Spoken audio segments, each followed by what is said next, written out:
Bonjour à tous, ici Yakuneko et bienvenue pour la vidéo de la semaine. On se retrouve cette semaine pour un point sur les ventes du mois de mai et je vais aussi vous donner mon avis sur le deuxième chapitre de la nouveauté prometteuse Out of the Flame. Pour rappel, je sors une vidéo sur le classement du Weekly Shonen Jump chaque semaine. Alors si vous voulez manquer aucune vidéo et si vous voulez m'aider à atteindre mon objectif des 1000 abonnés avant la fin de l'année, je vous invite à vous abonner. Et sans plus attendre, je vous souhaite donc une très bonne vidéo.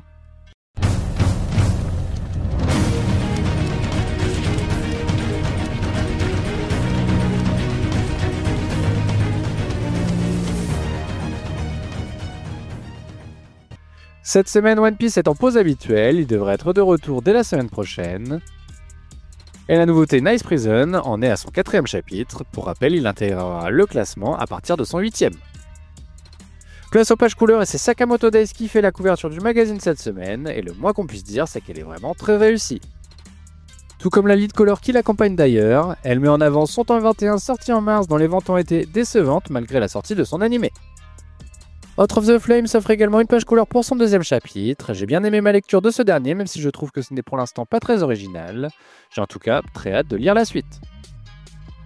On a ensuite le droit à une page couleur pour Blue Box pour mettre en avant la sortie de son tome 20 sorti ce mois-ci. Tome 20 qui a d'ailleurs un démarrage un peu plus long que le précédent tome, mais c'est une tendance qu'on observe chez tous les titres du Jump en ce début de mois de mai. Nous verrons donc comment ça évolue dans les prochaines semaines. Et la dernière page couleur est pour Ultimate Exorcist Kyoshi, sur qui les attentes sont très hautes au vu de ses derniers classements et de ses nombreuses mises en avant, et compte 6 pages couleur, seul Blue Box en a plus. Mais malheureusement, ses ventes peinent toujours à décoller, son tome 3 n'aura vendu que 10 186 copies en 2 semaines, c'est vraiment très faible.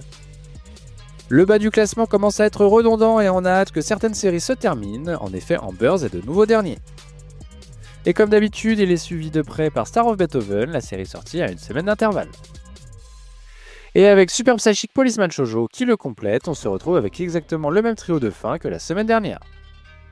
Le 5e volume de Super Psychic Policeman Shoujo est sorti ce mois-ci, et avec 8217 copies vendues en 2 semaines, il fait pour l'instant moins bien que son tome 4 en 1 semaine. C'est vraiment très inquiétant.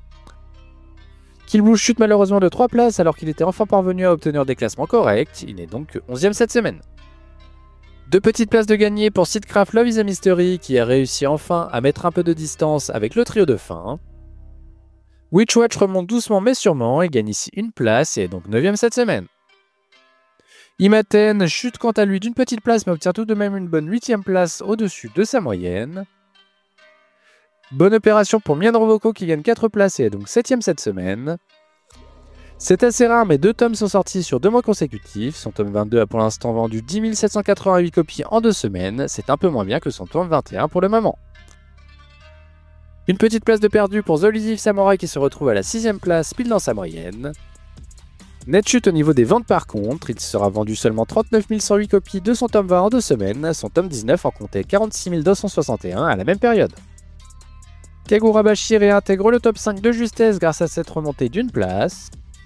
La tendance à la baisse de tous les titres du Jump ce mois-ci se confirme pour lui aussi, avec 110 075 copies écoulées en 2 semaines, il est pour le moment en retard de plus de 15 000 volumes par rapport à son tome 6.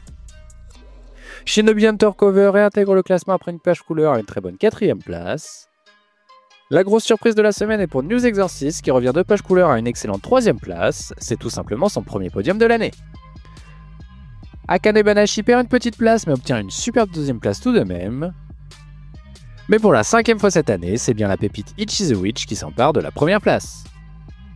Et voilà qui conclut le numéro de la semaine, j'espère que la vidéo vous aura plu, n'hésitez pas à me dire en commentaire ce que vous pensez des derniers titres du Jump et des mangas que vous aimeriez voir s'arrêter. Et sur ce, je vous dis donc à la semaine prochaine.